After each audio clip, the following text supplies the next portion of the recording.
Good evening, everyone, and welcome to the third episode of the Soccer Scene with myself, Adrian Finnan, and delighted to say I'm joined tonight by the sports editor of the Killarney Advertiser, and I suppose who'll be reporting on all things Kerry FC this year, Adam Moynihan. Adam, thanks for joining us this evening.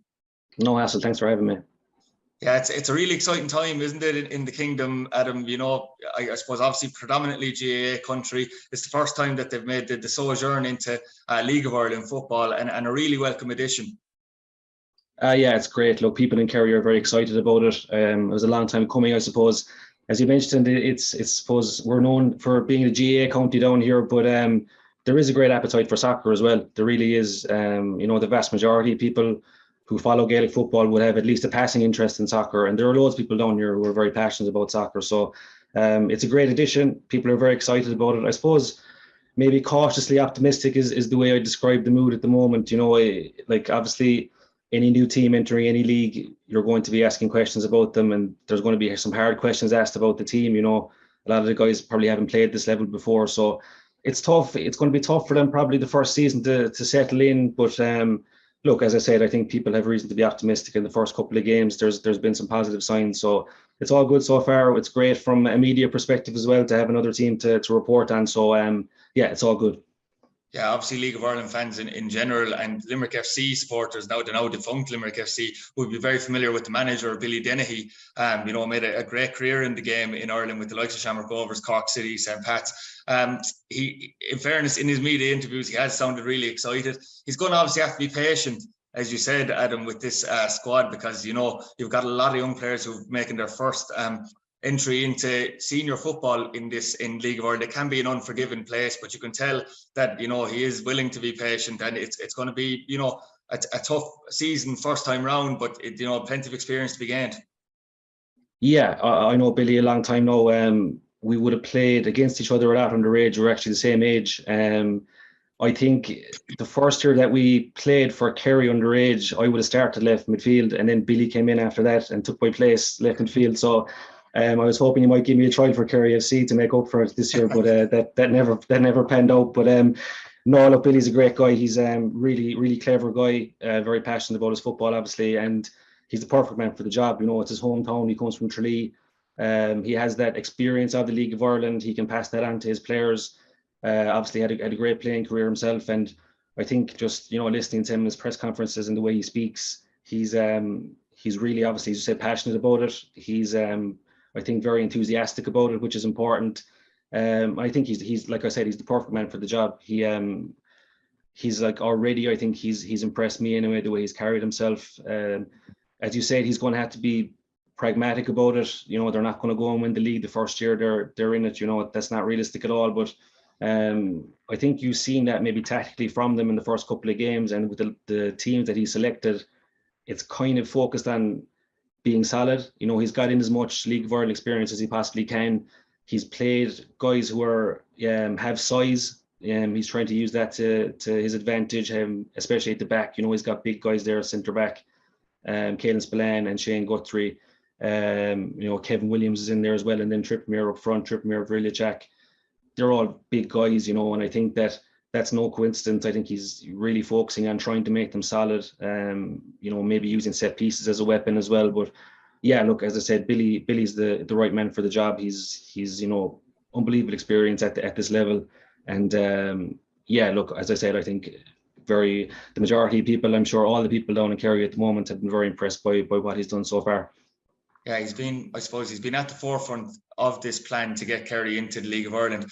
One of the major, I suppose, positives with Billy Dennehy being the manager, and he mentioned it after the Bray defeat last week, was that he does know a significant amount of the players within the squad from being involved at Kerry at underage level. So I suppose that is definitely a positive as well going forward. That's massive. Yeah, that's massive. Like he'll know those young guys coming through like the back of his hand. He'll know all their strengths and weaknesses. He'll have them down to a T. And also, I think there'll be that level of trust as well from the players, that they know there's a guy here who's going to be willing to look after them. You know, if it was someone else coming from the outside, the young guys coming through the academy might say, look, why is this guy going to give us a chance? You know, he doesn't even know us. Whereas with Billy, look, he's been there. He's worked with all these guys before. Even some of the guys that he's brought in, like the Guthries, he'll know them very well. Like, they're both Tralee guys as well. So yeah, look, he's got lots of advantages already, you know, starting out in the role. And as I said, I think he's you know, the signs are very positive so far. There is quite a Limerick connection in the squad, as you may expect, Adam, first time round as well. You know, in terms of ex-Limerick players is what I would say, but Andy Quaid, who came from Regional United, started in the last game against Bray Wanderers. You also have Matt Keane, who we would be really familiar with Treaty. Had a really good first year with Treaty, playing out on the right side of midfield. Adam, second season kind of fell out of favour a bit, was still important coming off the substitutes bench, to be fair. I think it was the worst kept secret in the world that he was going to go back to Kerry once it was announced that they would be coming into the League of Ireland. And he's the captain, and I suppose he'd be a very important player for Kerry throughout the season. Yeah, Matt's a guy I know quite well as well. When he was playing junior soccer here in Kerry, he was with Killarney Celtic. I would have been playing with Killarney Athletic, so we would have had a good rivalry there. But like I saw up close how good a player he is, even though that is at junior level, obviously. But you know, he's a really good footballer and a great attitude as well. And like his fitness levels are extremely high. He looks after himself, and he, you know, as you said, he had a good first year with Treaty. You'll know more about that probably than I will, but he did seem to be doing quite well. And as you said, maybe not so happy with the second year. But yeah, look, as soon as the Kerry FC project came up, I think he's the first name that came to everyone's mind, you know, because he was already playing in the division. Coming from Killarney, you know, and he's working in Tralee as well as a teacher, so it just all made sense for him to come back to Kerry FC. And I think the first couple of games he's been playing defensive midfield, that defensive midfield role, he's done well, like he's done okay, but I think there's more in him. I think at the moment, as I said, Kerry are focusing on trying to be solid. Matt's a very good ball player. He can take the ball to feet and he can turn and he can dictate play. He's got a good range of passing. We haven't probably seen loads of that yet, or as much of that as he would like himself. I think he's, you know, at the moment happy enough to kind of go down the channels and, you know, play the kind of the safer passes, I suppose. But like as the season goes on, he's going to ease into that role, and it's going to come as well with confidence for the whole team. Like, you know, obviously the first couple of games, I think they're very conscious of not conceding too many goals. You know, that obviously is a possibility for a new team coming into the league. Against Cove, like they were up against it in the first half, but you know, they ended up conceding 2 goals. It wasn't the end of the world, you know. And Cove were quite good in the night, I thought. Again, against Bray, look, Bray were probably the better team and deserved to win that match, but it's not like Kerry were, you know, shipping 5 or 6 goals, because that would have been a disaster for them in the first few matches. So I think, yeah, Matt, I think we'll see more of Matt as the year goes on, as a ball player and as a kind of a fellow who's going to dictate play for Kerry. Yeah, and you mentioned earlier on as well the signing of Shane Guthrie. Obviously, his brother Wayne Guthrie is in goals for Kerry. I have to say, I think is Shane 38 years old now. I have to say, I was slightly surprised myself. I really thought that he had finished at League of Ireland level. He was obviously with Limerick FC when they won the first division in 2012, but had a really good career before that as well. Won the first division with Cove Ramblers. Were you surprised yourself, Adam? I suppose you're probably maybe less surprised than Kerry about him signing. Yeah, well, I think, you know, obviously the age is going to be a factor in that decision, but like, I suppose Billy's looking at it from perspective that, first of all, he needed people with League of Ireland experience. So I think any opportunity he was going to get to take in a player who has League of Ireland experience and, you know, has had a good League of Ireland career as well, he's going to take that opportunity. And obviously, look, he's 38, but I mean, playing centre back, it's not like he's going to be running up and down the pitch a whole pile. He's in there to be solid. He's in there to win headers. And I think we've seen that from him so far. You know, he's a threat from set pieces.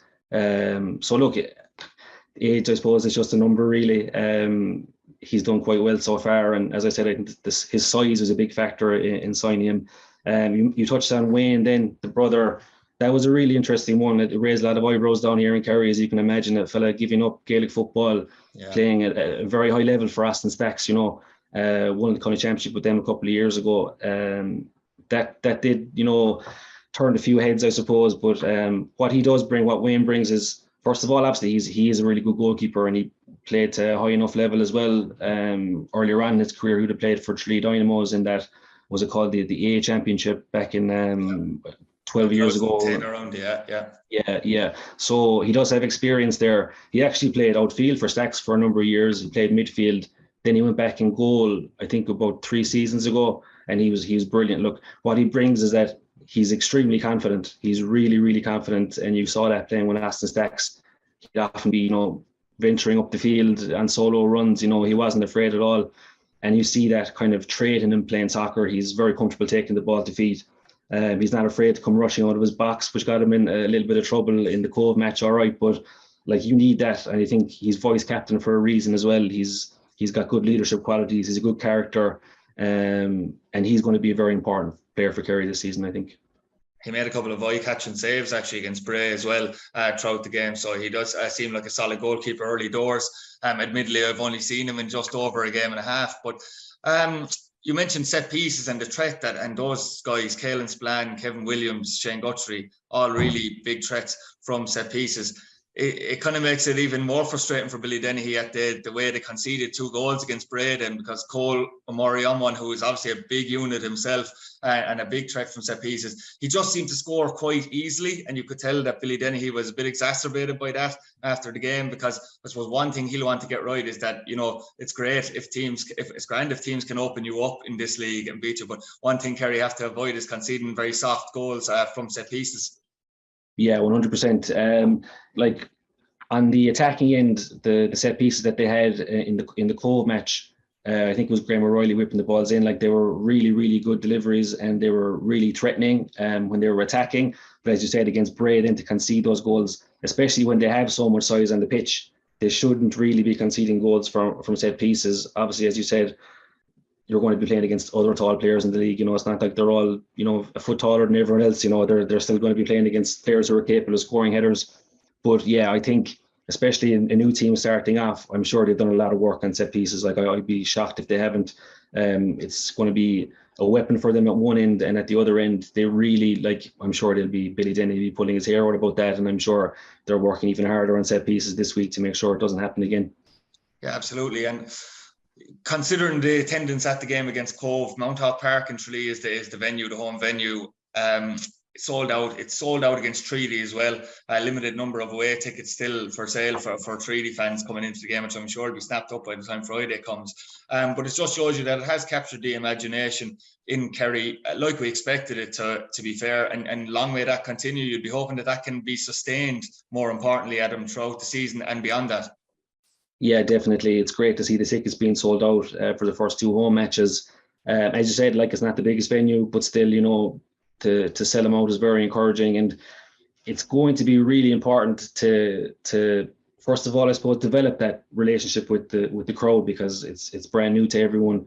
To have the support of the crowd, and I think, like, in fairness, they had some even away travelling support at the Bray match as well, like, which is just, it's very encouraging to see. And, you know, considering how, you know, it might be difficult for them this season, you know, hopefully they're going to get, you know, some good results as well, but it's not going to happen overnight. The first few games were always going to be tough for them. So to have those supporters on board and to be enthusiastic and to be backing them vociferously, that's going to be really important for the players. You know, a lot of these guys, as I said, haven't played at this level before. They're going to be, you know, nervous. It's only natural. So to have the supporters on side is going to be really important for them.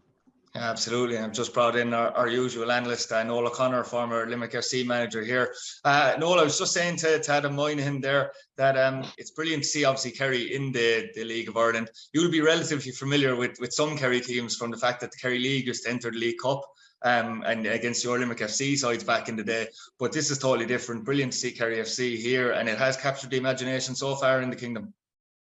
Yeah, I see that by the crowds, and there is one link. All right, I actually coached Shane Guthrie in Cork in 2003 and 2004 when he was a young boy. So it's great to see him still playing. In fairness, he was a good guy then, and has had a really good career, and he may end up having a good swan song as well. But no, listen, it's great that Kerry are in it, and look, even from bringing underage teams down there is a big interest in football, particularly in the north of the county, and it should be a really good night on Friday night. Yeah, absolutely. I know, Adam, we've been discussing, you know, it's been a tough start for Kerry, obviously, which we expected, you know, on the pitch results-wise. You lose into Cove and then you lose to Bray. But to be fair, Bray in particular will be one of the top 3, me and Noel predict, in the first division this year. So to go away is no mean feat to give them a game. I suppose for both Kerry and Treaty, this almost feels that, you know, they're both trying to get off the mark. You know, I know it's too early to say that it's a must-win for either side, but there is that feeling that both sides will be really desperate to get off the mark here on Friday, and will be bitterly disappointed if they can't. Yeah, well, like, obviously for Kerry, the first win's going to be really big for them, you know, to kind of, I suppose, give encouragement to people around the county to say to people, look, we belong here. The longer they go without winning, it becomes, you know, I suppose more negativity might creep in. I have noticed a little bit, and it's the same with any new venture, I'm sure, in any part of the world. Some people are a bit, you know, look, will they be up to it? Are they going to be good enough at this level? And until they start getting results, the reality is that those people won't be won over. So it's great having the hardcore fans who are going to go to matches and win, lose or draw. But going forward, they're going to need, you know, more than that on board. They're going to need to attract more people into the ground.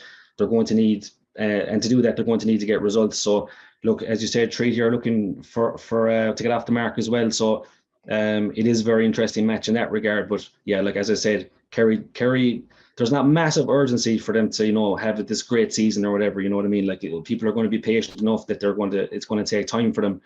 But if they can get that first win sooner rather than later, I think it'll be a massive boost to everyone involved. Yeah, and obviously Leo Gasca, who came back, I believe, from Sheffield United, Adam, put his name into the history books with the first goal for Kerry FC in the League of Ireland. Looks like he could be quite a threat. Looks like a lively player, quick, decent runs and good run for the goal as well. Played in by substitute Nathan Gleeson. So, you know, players like that, Sean McGrath looks like a tidy player as well from Cove. They'll be very important players as well that we haven't mentioned throughout the year. Yeah, Gax is really good. As you said, like he's been on the books for Sheffield United, or he was for 5 years, and just even in the first game and a half that he's played, he looks like a guy who has been on the books at a Premier League or a Championship club for the last few years. He just, as soon as he came on against Cove, he didn't start that match, but he came on at half time.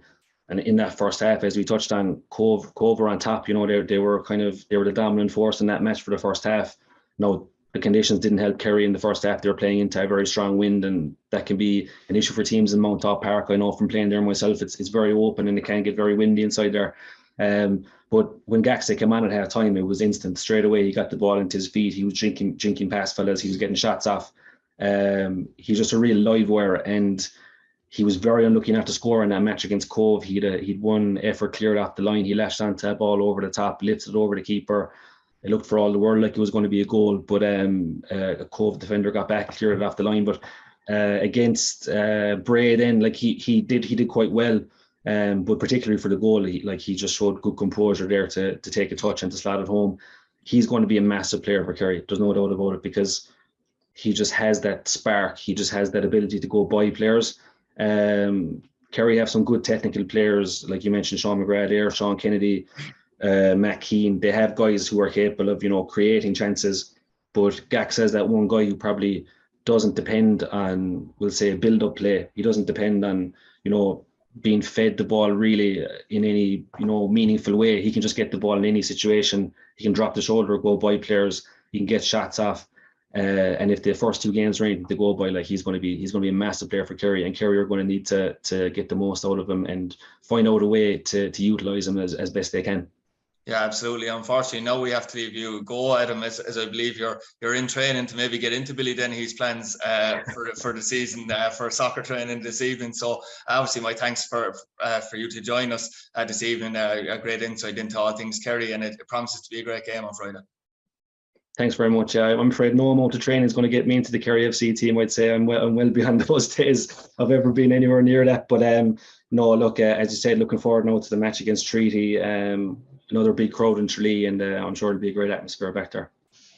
And I suppose, Noel, you know, it goes without saying that we'll go through all things Treaty United going into that Kerry game during the rest of the show. But just to go back a week, Noel, Treaty United losing 1-0 away against Galway United in Eamon DC Park. A single goal from Rob Slevin was the difference between the two sides. What did you make of the game overall, Noel, and the performance from Treaty United?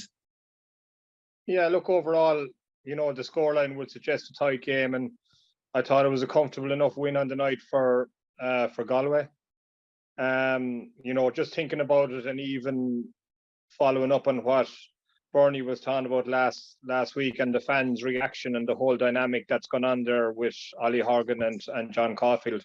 From a fan's point of view, I thought there was a lot of pressure on Galway. It was the first home game, and you know, I think they're going to be very sensitive, for want of a better word, to, you know, things going wrong or going a goal down at home. I spoke a bit about it, about Cork last year. It didn't happen as much, but certainly it has that hint in the air. And in fairness to Galway, I thought they were really good. They worked really, really hard, and they made Treaty work really hard to try and contain them. Thought they had some really, really good performances, similar enough to the Bray centre backs. I thought the two Galway centre backs really dominated the air again. It's becoming a bit of an issue, even though it's only the second game for Treaty, in terms of how do they deal with, particularly when Conor Wynne is kicking the ball out and it's gone down the middle of the pitch, and the only guy up front is Enda Kern, and he's basically getting battered by the two centre halves. And even if he wins the header, I'm not quite sure what's the plan then, because I felt an awful lot of ball on the night kind of rolled into Brendan Clark's hands from various moves from Treaty on the edge of the box, and that's really something that you don't like to see. I thought the two wide players, I thought Ed McCarthy was outstanding on the night. He's really improved so much. He's got a real kind of an engine on him, for want of a better word, a really strong runner. And he really tore at Treaty, particularly in the first half, made 4 or 5 really big runs. One, he was upended there, I think, by Andy Spain for a yellow card. I think other than that, he was nearly clear on goal. And I suppose that's another issue. We started again with Willie Armshaw on one side and Conor Barry on the other. And I don't think they gave their fullbacks a lot of protection in the second half, particularly for the first 20 minutes. It was like the Ronan Manning show, where he made a lot of breaks down the Galway left-hand side. And in terms of not scoring goals, I thought 2 reasons. It was only Galway's second game. I think they could be a bit more clinical, in game 5 or 6 with a few games under the belt. And there was some poor decisions, particularly by Ronan Manning when he got into that final third. There was one particular incident where he shot tamely wide when, it was a square ball for Ed McCarthy, who had matched his run on the far side, and it would have been a tap-in. But it was always going to be a difficult night for Treaty, I felt. Galway are up and at it this year. It's certainly a big season for them. They were buoyed up by a win above Finn Harps, and I don't think that they were going to take it easy on Treaty, or certainly not take it easy on the night until they were guaranteed the 3 points. You never really felt Treaty, you often would see them if they were a goal down, that they get ahead of steam up in the last 10 or 15 minutes. But I didn't really see that. So overall, quite comfortable for Galway, but it wasn't surprising either. Just with the start the Treaty have had, and the couple of signings, and the training and coaching that that Galway would have had prior to the start of the season. It's a funny one, Noel, isn't it? You probably took the words out of my mouth a bit, because even though, look, going to DC Park, we know how difficult it's going to be for Treaty. Galway are, one of the favourites for the division to win the title.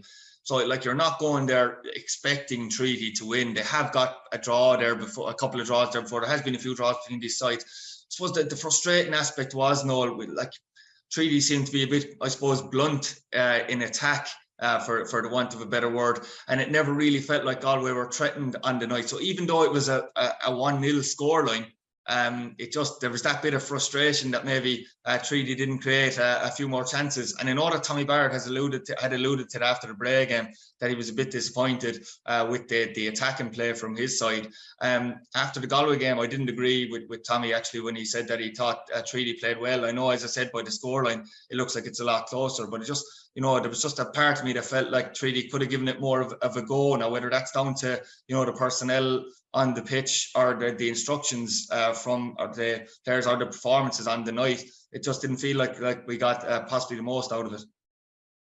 Yeah, and it seems, and it's probably just a bit of luck more than anything, but Galway played a similar high line, if you like, that braided, out of possession. They're not afraid to play high up the pitch, and when that does happen, I think it really casts Enda Kern as a kind of an isolated figure, because he's not a player to run in behind into the space. And, when you're up against the likes of Killian Brooder, you're not going to win a lot of headers. You might win 1 or 2 or get a couple of flick-ons, but in general, you are going to be dominated. And that was the way the game goes. And I think if he doesn't get a good start, or if there isn't anything positive, you can see his frustration and, his body language, and it probably doesn't help the players around him either. But no, there wasn't a whole lot of cohesive attacks for from Treaty. You know, a couple of isolated runs maybe, but overall I thought they were, you know, dominated throughout the game, and you know, they worked really hard in terms of trying to contain Galway's runs, and it certainly was a tough night at the office, but still nothing maybe that we could kind of catch as a glimmer of hope, or to look forward to. Only the fact that they're playing Kerry on Friday night, and Kerry in a similar situation, but obviously without any of the experience that Treaty have, or the goal threat that Treaty have in terms of end of current and even set plays. And you would think that, you know, that they can bounce back with 3 points. I think it certainly will be important for Treaty to get the 3 points on Friday night. Yeah, I suppose, and just to roll back before we get into the Kerry game as well, Noel, another really disappointing aspect for Treaty, and you could tell there was a lot of frustration from the players, is that, you know, the manner in which they conceded the goal with Rob Slevin. I mean, that was very un-Treaty like, wasn't it? I mean, I was struggling to think, and Tommy Barrett mentioned afterwards that he doesn't believe that his side have conceded such a soft goal from a set piece in 2 years in the League of Ireland before that. It did seem, I suppose, incredibly soft. I know these things, set pieces can happen. You're likely to concede, obviously, every season from a set piece, but it was quite soft, given how strong Treaty have been for the last couple of seasons on set pieces. Yeah, I think they'll be very disappointed with it. I think he's right. I can't remember them conceding too many goals, certainly in first phase from corners. And as you said, it was a ball, you know, in the middle of the goals.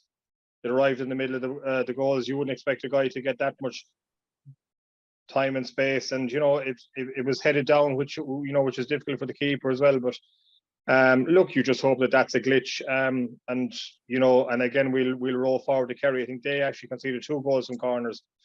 And, you know, you can look at that from one or two ways. That will they be working hard to rectify that during the week, or is it an opportunity from Treaty, who in fairness have scored more than their fair share from set plays, particularly the season before last when Anto O'Donnell was about, and you could see his goal threat last week, particularly against Bray. So that'll be one of the areas where I'd be hanging my hat on, for hoping that Treaty get their first win on Friday night.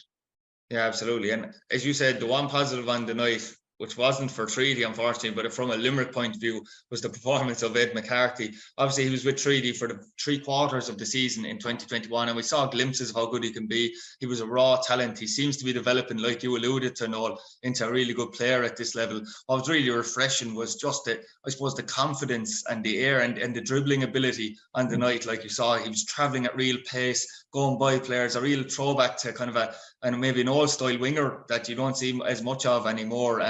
You know, as I said, you know, it wasn't good for Treaty, and we weren't hoping for that on the night. But from a Limerick point of view, seeing a Limerick native play at a full-time, you can see he's developed so much from having full-time training for the last year and a half. Yeah, certainly you can see, and he was a young boy in fairness when he started with Treaty, but his body has developed. But like what he has there is what I call running power, and a lot of people kind of underestimate it. But obviously he's been doing a lot of running, because a lot of people are alluding fitness nowadays to being inside in the gym, and obviously that's not really, it's fine, but the real fitness you need to play 95 minutes is the ability to run at pace and half pace and three-quarter pace over a long period of time. And I think, in fairness, both of the wide players, particularly him though, show that they have that kind of running ability, and that's going to be really, really important for Galway this year. And just on Galway as well, I thought they played a little bit more football than they normally do. I kind of noticed that in the first half a bit more myself. Yeah, a lot more passages of football than you'd be used to from a John Caulfield side. Yeah, and I just wonder, is it the influence of a young Chris Colopy who's gone there as one of the coaches? And I actually thought a couple of times they nearly were playing too much football, trying to get out of tight areas when they when they were pinned into the touchline. But I'm sure they'll get the balance right. But look, it was nice to see them playing a bit of football, and Conor McCormack as well was really good. He must be a dream of a player to play with if you're playing in midfield with him, because he seems to be talking everyone through the game, and a really, really big player for Galway. So they seem to have, you know, players in a bit of form already. They have 4 or 5 that we've mentioned. You think after a few more games, if they get a few more up and running, they'll certainly be a hard team to beat. And sometimes this is an advantage to play a team like that early in the season before they actually hit the full throttle. Yeah, it's incredible, really, Noel, isn't it? Because, you know, as we mentioned, Galway were quite comfortable throughout the whole game. He had a couple of snapshots, excuse me, from Willie Armshaw, and but then it just shows you, I suppose, the fine margins of League of Ireland football right until the 96th minute, because Enda Curran had a rasper of a shot in the last minute, which travelled a couple of inches only over Brendan Clark's crossbar. Now, it would have been probably a smash and grab draw, no doubt about it, but it just shows you the fine margins. If that had went just a couple of inches underneath the bar, they could have got an unbelievable draw. Yeah, and that's what happens, and you're right. And I think it was a couple of seasons ago where they above Talca Park, and they seemed to be totally dominated in the match, and yet they came out in the end with a draw. And you're right, that is the way it goes, and that's what makes it nervous as well. And I just spoke about the expectation of the crowd, and they probably would have been a little bit nervous themselves with 10 minutes to go and say, "Oh my God, you know, if Treaty score here, it's a disaster." And that's the kind of level that they're at, and that can be more difficult, you know, to play with. And you could see that even last year in the playoff. And that's something, in fairness, that Treaty don't have to worry about. You know, that they can play with a bit of freedom because there's little or no expectation on them. So it'll only be from themselves. They'll surely be disappointed that they haven't picked up a point yet.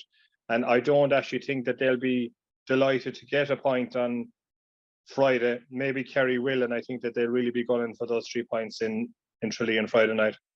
Yeah, absolutely. As we just had on the show with us, sports editor of the Killarney Advertiser, Adam Moynihan, speaking about Kerry in detail. No, there's plenty of, I suppose, ex-Limerick connection to this side as well. Matt Keane is the captain of Kerry FC this season. Very well known to all Treaty fans. Had a really good first year in 2021. Second year kind of fell out of favour with Treaty. And as I said to Adam Moynihan, it was the worst kept secret that he was always going to go back to Kerry. Once in November it was announced that they would be in the league. We also have Shane Guthrie, who I was unbelievably surprised had signed back for a League of Ireland club. I know he's a Kerry man, but at 38, 39, touching 39 years old, I think his last League of Ireland involvement was with Limerick in 2012. So I was surprised to see that. You also have Andy Quaid, former regional man there as well. Caelan Scully, the goalkeeper who had played in Limerick as well at underage level. So, and Billy Dennehy, not to mention, I suppose, who played under Tommy Barrett actually with Limerick FC for a season. So there's plenty of extra spice and a sold out Mounthawk Park. So it's going to be a great occasion. Yeah, I think it is. And look, we saw pictures of the crowd as well. I suppose it's great to see that.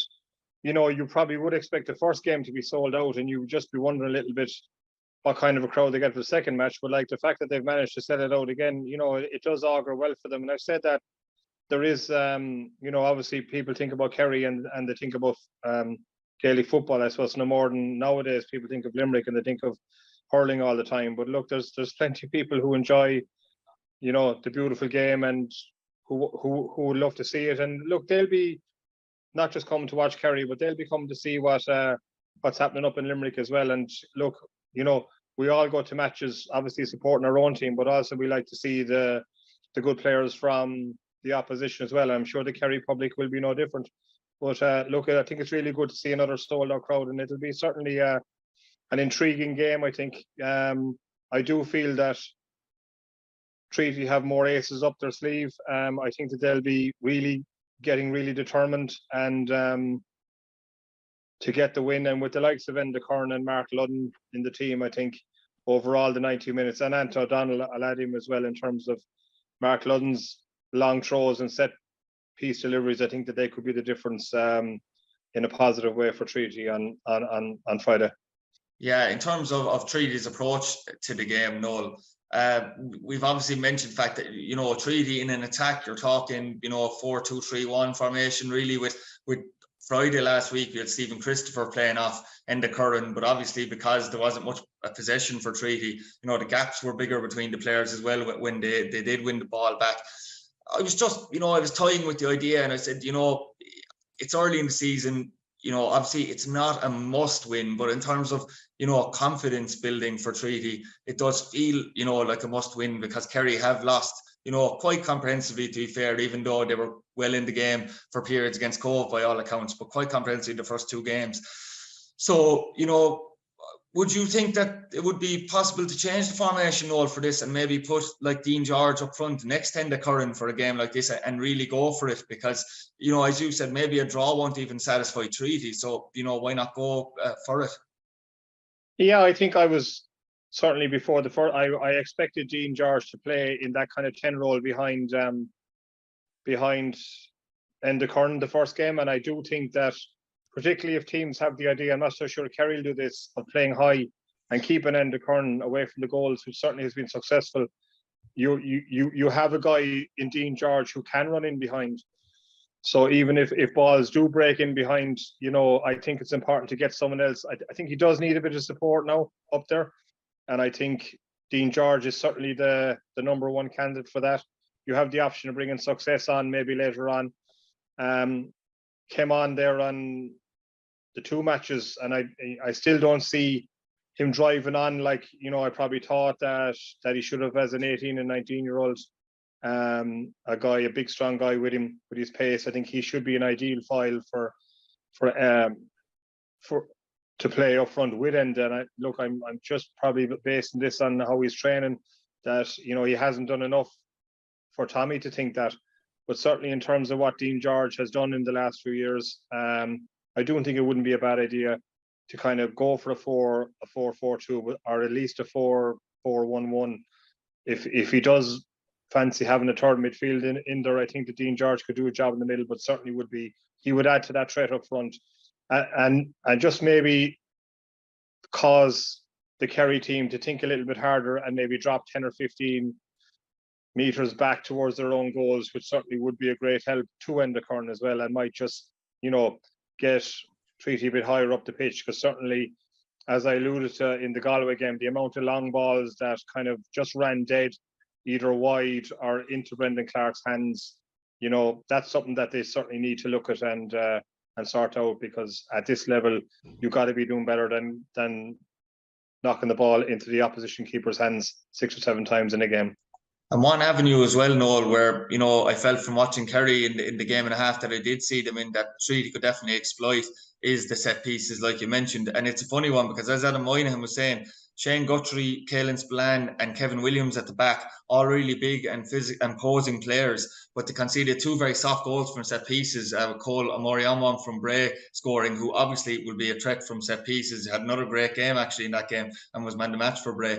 But it's surprising at the ease in which he did score the goals. So obviously not, I know that necessarily having big players doesn't mean that they're going to be very good at attacking the ball.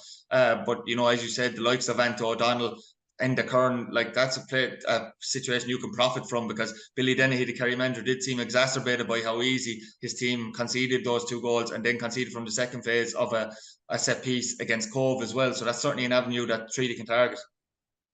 Yeah, I think so. And I suppose the downside of it is, like you'd often say, you'd actually hate to play a team who were beaten 5 or 6-0 the week before, because you can be sure that all they were doing all the week was working on their defensive shape, and then you could end up maybe 0-0 the following week. And and I know that from Shane Guthrie, they take it kind of personally, I'd say, when they concede goals from set plays like that, and it'll be certainly something that they will be looking at this week. And I don't know what way they set up. Do they go man to man, or what plan they'll have? But it'll probably make it a bit more difficult maybe. But as I said, you saw Anto O'Donnell, he was desperately unlucky not to score 1 or 2 against Bray.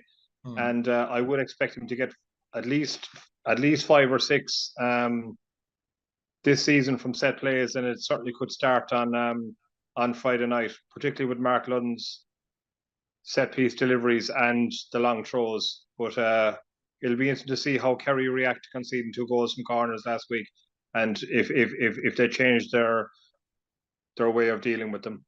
Yeah, absolutely. I know my own personal opinion, and you seem to be somewhat in agreement, Noel, about going for it more and putting Dean George very close to Enda, if not right up top with him for this game. I suppose my other question is, do you think that there would be any other changes to the personnel with Treaty? If you were to go that way, you can be sure Mark Walsh and Lee Devitt will play.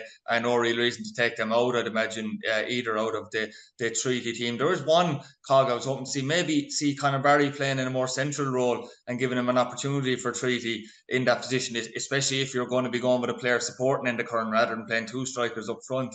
That was something I was toying with. But do you think that there will be any other changes to the Treaty team going into this Kerry game from last Friday? Well, would there be a possibility of Alec Byrne starting? Yeah, it depends. I suppose it depends, doesn't it? How long he's been with the team, how fit he was himself, keeping himself fit over pre-season. But he did look quite tidy when he came on. Yeah, look, I'd say probably if I was Tommy, I'd be kind of itching to see this guy play. Look, he was a full-time professional. He's won a first division medal with Cork. I'm sure that he was looking after himself. Look, he would have known if he wasn't going to Cork that he was going to go to another club.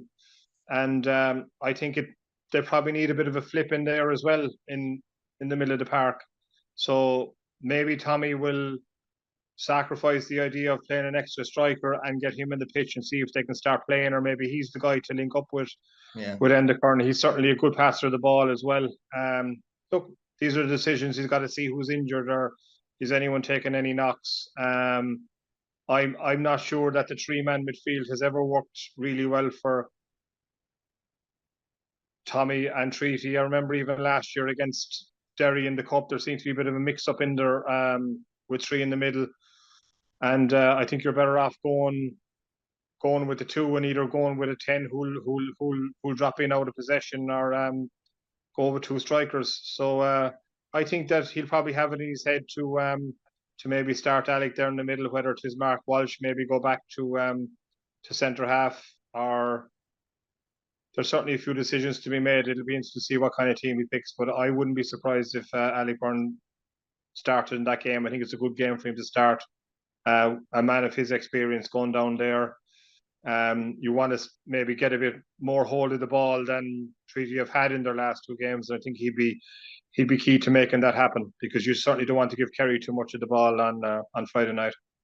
Yeah, I have to admit I hadn't overly considered Alec Byrne until you mentioned it. It's probably a good call. I suppose I can understand why Treaty don't play maybe two strikers against the likes of your Walfords and your Galways, but definitely against the teams around you, you'd be hoping for more of an attacking formation, particularly because Endocorn has looked isolated in the first couple of games. I felt as well, Noel. Another point we'll say is that this game is played on AstroTurf. Now, Treaty have played a few games on AstroTurf, I suppose, taken out, they did play Maynooth, who they were expected to beat on AstroTurf pitch, and did win it quite well.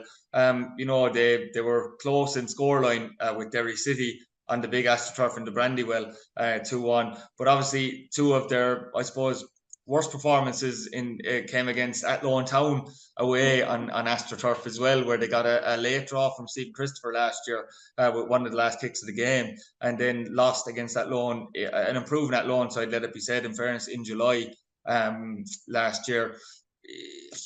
You did mention, Noel, that one of the best ways to deal with Treaty you felt was when the defenders come higher and play a higher line against Endocorn and try and squeeze the pitch. I suppose it's unlikely that Shane Guthrie and Caelan Spillane, given that their lack of pace, are going to push up high. But firstly, before we even get into that, I suppose, what do you think? Do you think that the AstroTurf will have any impact on the Treaty team, or will it, as Tommy said, AstroTurf is the same for both sides? No, I have to agree with you. I think Astro's the same for both sides.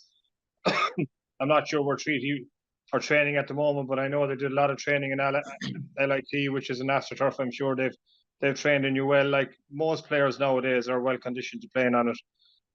They may well not be playing it every week, but they're certainly training on it probably for most of the poorer months of the year, if you like. I think it will be an advantage to Treaty that I think you're right about the Kerry backline certainly won't be feeling very happy about themselves if they're standing around the halfway line with a huge big gap behind them. So I think that could play into Treaty's hands as well, and it'll certainly give a bit of support play. We're still waiting, for a performance maybe, from a wide player as well on either side with Treaty. I think in the first two games we haven't really seen a whole lot. We spoke about Conor Barry last week, and I didn't think that he offered a whole lot in the game either on Friday. And I thought, could this be a game for Willie Armshaw, Noel, especially with AstroTurf there? That could be one advantage. Yeah, I think so. Look, in fairness to Willie, you know what you're going to get. He's going to get down that wing, more than once, and he certainly will be a handful for the Kerry team. I think it's a game that he could really shine in, and it's just another one of those things that you've mentioned, I've mentioned, about a little bit of spark, or just maybe being a bit more positive in terms of what you want to do and play a bit more of the game in the opposition half. And look, you're talking about a big crowd, we always say it. If Treaty could get an early goal there, well, then it would certainly make it a bit more subdued and would make their task easier in terms of coming away there with the 3 points.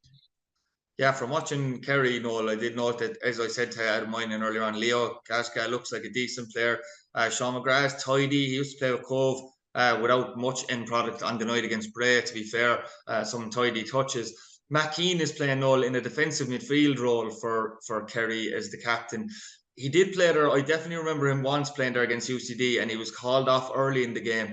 It didn't have a huge impact for Treaty against UCD. That was the first season now, and he was never really played there after that, even though he had played there with Killarney.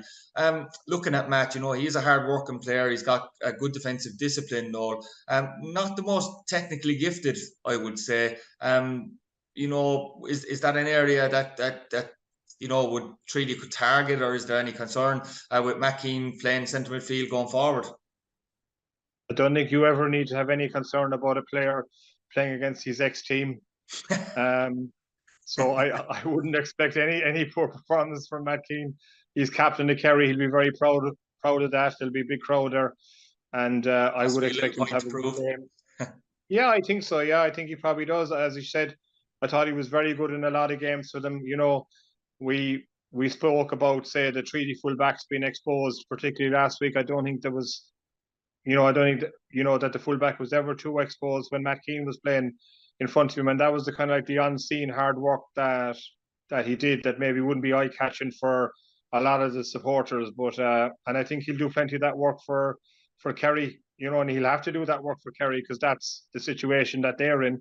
They're a little bit like Treaty were 2 seasons ago, and if we talk about it being Matt Keane's best season, I think that he's probably destined to have another good season this year as well, doing the same great unseen hard work. Yeah, Jason Shanahan, it's one of the club's media officers, Noel, after the game interviewed Tommy Barney. He did put to him that there was no sign of Darren Collins in the squad, who came from Sligo Rovers last year. Obviously signed full time then with Treaty this year. Well, on amateur status with Treaty, but he's full time for the year with Treaty United. There was no sign. Tommy said that while he's done quite well and worked hard in pre-season, that he needs to get better conditioning. You're looking at it now from a player that you're bringing from maybe that distance to play for Treaty. If he's not getting in the squad, Noel, are we likely to see more of the under-19s being in the squad ahead of Darren Collins now long term? Because like Tommy has had a long time to look at him, and things haven't changed maybe in the last few months. Yeah, look, I thought I was curious. It was a curious sign, and certainly for this season. I know Tommy brought him down in mid-season. Charlie Fleming was leaving and he was heralded as a right back. I know he made a couple of appearances. I think one of them was an FAI Cup game. He didn't look great, even though it was only swatting defensively. And I was actually very surprised to see him turn up in the squad, say, this year. And the fact that, there was no kind of recognised full back that I could see aside Ben O'Riordan, who people tell me that, he plays probably more as a centre half than full back. I did actually expect Darren Collins to start the season as right back. So I was surprised to see him on the bench. He hasn't come on in the 2 games. I suppose it just comes back to our point. In the squad at all, Noel. Sorry, I meant to make that last week. Yeah. But he was in the squad against Bray, wasn't he? Yeah. I just feel that, look, I can't see the point of reason in bringing a guy all the way down from Sligo, whatever part of the world he's from, when you probably have players, in the 19s and they've been around for a couple of years, who probably would benefit more from the experience and certainly give the team a little bit more of a local flavour as well. But look, we'll wait and see. Maybe he will get going in a few matches and we'll be able to get a better handle on him. But so far, it is a bit of a curious. He is a bit of a curious signing for me.